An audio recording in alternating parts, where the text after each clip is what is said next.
The Swiss bar serves two purposes. One, it's a great workout for overhead press. I'm talking about overhead press today for power training, strength training, or pure volume training. So it's great for all those types of training. And the second thing it does is it really helps keep you from being injured while getting a great overhead press workout. The reason why, I'm talking about that in a second here, keep watching, but it's because of the grip, right? There's different ways to grip the barbell itself here in this position. And it's not a bad position. The barbell overhead press is a great workout, but you internally rotate your shoulders just a little bit. But with this bar, you're not going to internally rotate your shoulders as much, and that is going to be awesome, keeping you injury-free or helping you rehab a shoulder injury. So specifically, when we're talking about the Swiss bar here, it's the grip. So here's neutral grip, pronated grip, supinated grip. Now, when you have a barbell, you have this grip here. It's totally pronated, right? It's not a bad overhead barbell press is a good, with a 45-pound bar, it's a good workout. But when you have slightly angled between neutral and between pronated, like this on this bar here, you're going to save your shoulders the extra injury, the extra wear. So this is a much safer exercise. And again, it can be used for, I'll talk about that in a second, but it can be used for power training. It can be used for strength training. It can be used for volume training. It can be used for all those types of training. The Swiss bar is amazing. There are several different kinds of Swiss bars out there. And you can see from the pictures here, there's all different types, right? The one you want to get, you want to really pay attention to get the one that has this type of grip. You see this? It's angled. So it's not totally neutral, although a log is totally neutral in your grip, which is awesome too. But the Swiss bar usually has kind of between pronated and neutral grip, so it's right about here. This is the one you want to get, where all of them are like this. You can see some of the Swiss bars they'll have the inside grip in this position, this angle, right? And then they'll have some out straight. And that's more like a log press. Log presses are great. But specifically, if you're looking to work out on an overhead press, the Swiss bar, you want to get the ones that are like this, with this angle. Now I'm going to talk about the two specific ways you can train. Like I said, you can train for power, strength, or volume with this Swiss bar, right?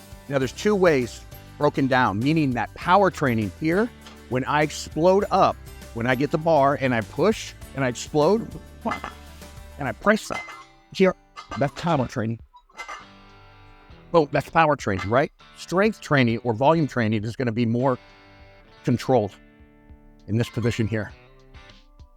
I'm going to talk about stances in just a second, so pay attention to that too, because there's two ways you can stand when you're doing an overhead press, and they're very specific in how they're utilizing your torso strength, your torso power. There's two different ways to do it. I'm going to talk about that in just a second. But most important thing here I want to focus on is that there's two ways to focus on this lift. You can power, boom, pop it up. That's kind of like a heavy log press, very similar. Or there's strength training where you control the eccentric, the negative motion when you come down. So there's two ways to focus on this lift when you do it. Now I'm going to talk about foot position. There's neutral stance, and then there's split stance. Those are the two ways to do this lift. I'm going to show it to you right now. This is a split stance here. Now notice here, my knee is gravitationally aligned with my ankle here, or it's a little bit further back. Now the back heel, what you want to do is you want to make sure that back heel never touches the ground here when you're doing this lift. If you're using split stance, you never want to press like this.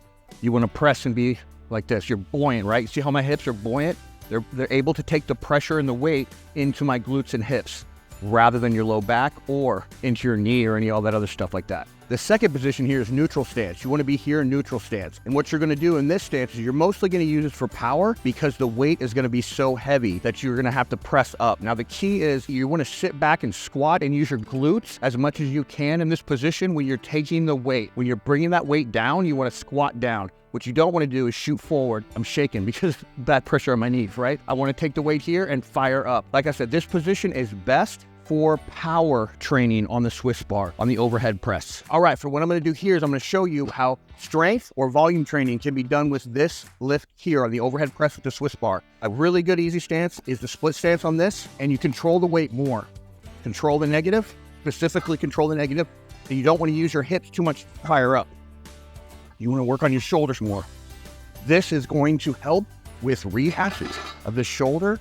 It's also going to get your delts bigger and larger. It is not power training. I'm going to show you power training here in just a second. But you can use the split stance. You can use the neutral stance for strength training or volume training with this lift. Either one works. So now I'm going to do power training with a neutral stance.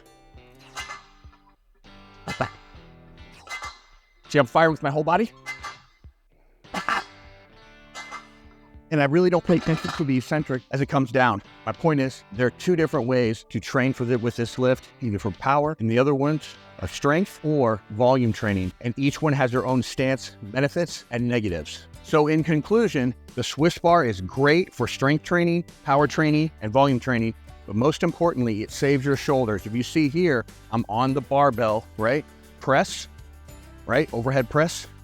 And you see my shoulders are slightly internally rotated here. It's because of my pronated grip. So when I press here, it's not bad. It's not a bad lift at all. It just puts a little more pressure on your rotator cuff. Whereas a Swiss bar lets your hands be in a better, more advantageous position for your rotator cuff. So if you have a shoulder injury, or if you do not want to hurt your shoulders, use this bad boy here. I see my shoulders can sit back a little bit better because with the barbell, you're in pronated grip. With this Swiss bar, you're either going to be in totally neutral or you're going to be slightly between pronated and neutral. You're going to be right about here. Depends on the Swiss bar. Thanks for watching. Message me if you have any questions. I'm here to help. Check out my Instagram.